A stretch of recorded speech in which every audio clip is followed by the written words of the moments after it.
Hello, my awesome chemists. We are going to practice combustion reactions today. So let's look at the first one, C4h9oh Plus O2. So first of all, how do we know that it's a combustion reaction? Well, for this year, we're going to look at combustion of hydrocarbons. And so if it's a combustion reaction, you will find a hydrocarbon plus O2. So hydrocarbons are going to be molecules that have only carbon and hydrogen or carbon, hydrogen, and oxygen in them. So whatever hydrocarbon that you have, you're always going to see plus elemental oxygen, plus O2. That's how you know that it's combustion reaction. And combustion means that you are rapidly adding oxygen. So for every carbon that you have, you're going to add 2 oxygens, and you're going to form CO2. And for every 2 hydrogens that you have, you're going to add an oxygen, and you're going to form water. So the products for combustion are always going to be CO2 and H2O. So they're the easiest to predict products for, but they are usually the trickiest to balance. So let's try to balance this one together. I always do carbon first, then hydrogens, and then oxygens. So I'm going to start with my carbons. So I have 3 here, so I'm going to put a 3 here. My hydrogens, I have 8. So I'm going to quadruple this, make that a 4. So 4 times 2 would be 8. And then I'm going to look at my oxygens. It looks like I have more oxygens here, so let's count those first. 3 times 2 is 6, plus 4 is 10. So I have 10 oxygens total on this side. So I'm going to put a 5 here. So that 5O2 would be 10 oxygens on both sides. Now, the combustion that we're looking at is complete combustion. What does complete combustion mean? It means that you have plenty of oxygen around. So you have a lot of oxygen, unlimited oxygen. You are able to give each carbon 2 oxygens and each 2 hydrogens and oxygen. So you're always going to form CO2 and water, and you're also going to release energy in the form of heat. So complete combustion only happens in a perfect world or in a very, very, very oxygen-rich environment.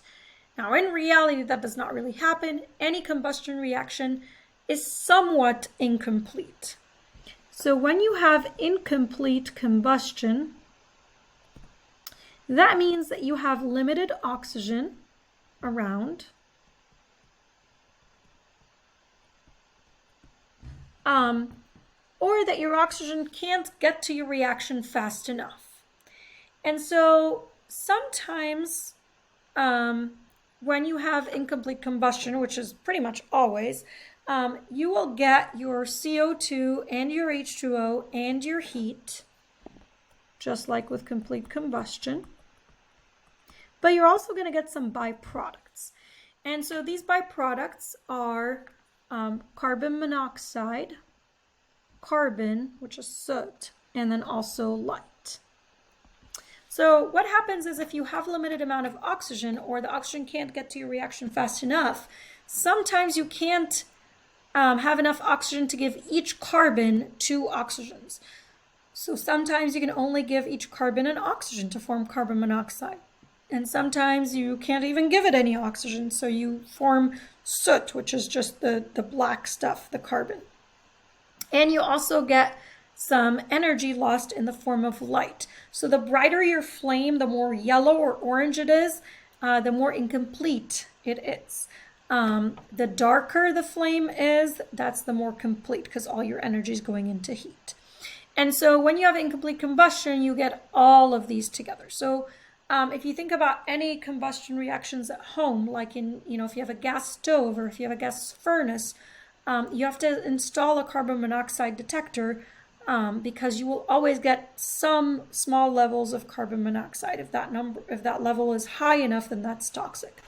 Same thing with like turning on your car. You always want to open up your garage door. You don't want it closed with your car on, because then you're going to produce carbon monoxide, and it's going to be enough that it's at a toxic level. So you always open up your garage door before you turn on your car.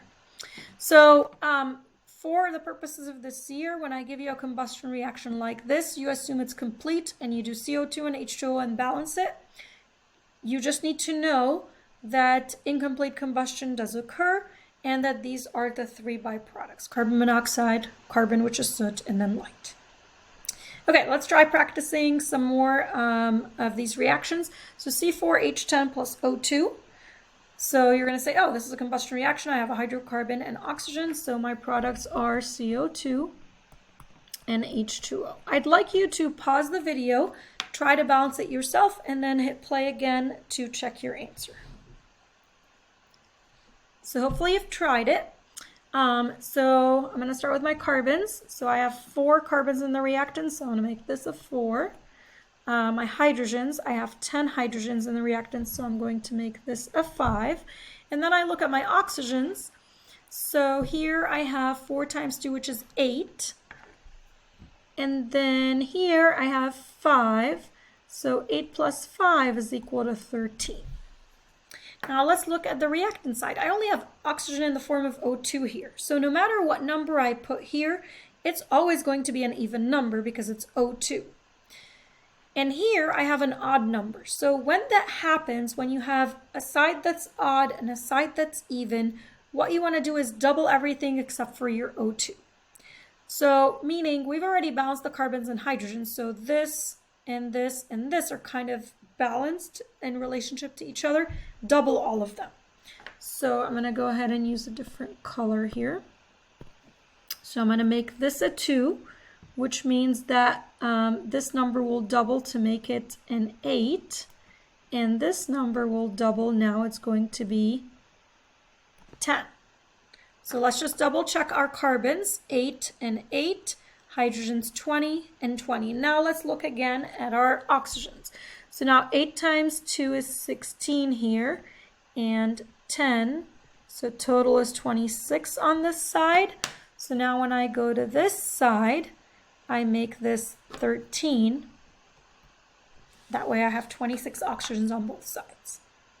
Let's try another one. C6H14 plus O2. Again, pause the video and then check your answer. So combustion reaction, I have a hydrocarbon and oxygen, so CO2 and H2O. For my carbons, I have 6 on the reactant side, so I'm going to put a 6 here. On the product, for the hydrogens, I have 14, so I'm going to make this a 7. And then I count my oxygens. I have 12 here and 7, so that's 19 on the product side. On the reactant side, this is always going to be even. So again, even and odd, so I'm going to double this to make it a 2, which means I'm going to double this to make it a 12. And I'm going to double this to make it 14. And I'll count again my oxygens. So now I have 24 plus 14, which ends up being 38. And so if I make this a 19, 19 O2s would be 38 oxygens. Next one, C4h9oh plus O2. Again, pause the video and then play it when you're ready. So combustion reaction, my products are CO2 and H2O. For my carbons, I have 4 here, so I'm going to make this a 4. For my hydrogens, I have 9 and 1, so that's 10. And so I'm going to make this a 5. And now my oxygens. So looks like I have 1 and 2, that's 3 here. On this side, I have 8 plus 5 is 13. So this is 13. On the other side is a 3. Now I don't have odd and even. They're both odd, right? So that's okay. I don't need to double it. But I do need 13 total on the reactant side. This one is going to be one of them, and I don't want to change this because then I'd have to change both of these. So I'm going to keep this the same. This is going to be 1, so that means I need 12 here.